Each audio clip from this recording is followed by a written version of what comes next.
Katrina was forced to find strength in herself when she overcame domestic violence and was evicted from an apartment, leaving her and her 3 children homeless.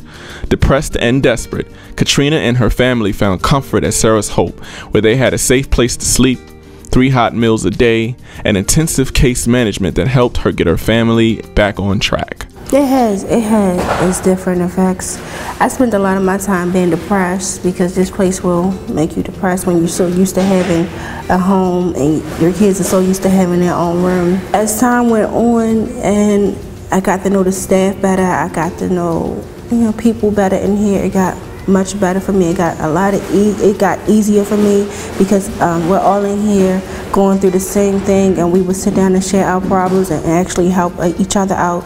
Sarah's Hope, a 24-hour comprehensive program of St. Vincent de Paul of Baltimore, strives to preserve the family unit while helping the family address the causes of their homelessness. The staff links families to services that help address their challenges and regain permanent housing.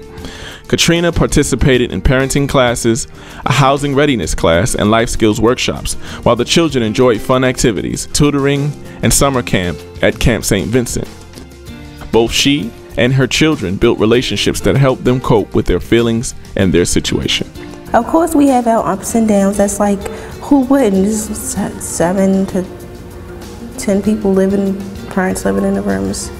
Most of the time, we'll all just stick it together, like we become one big family because we don't have support from our families, and we all become each other's support system. After 6 months at Sarah's Hope, Katrina and her children have moved into their own home.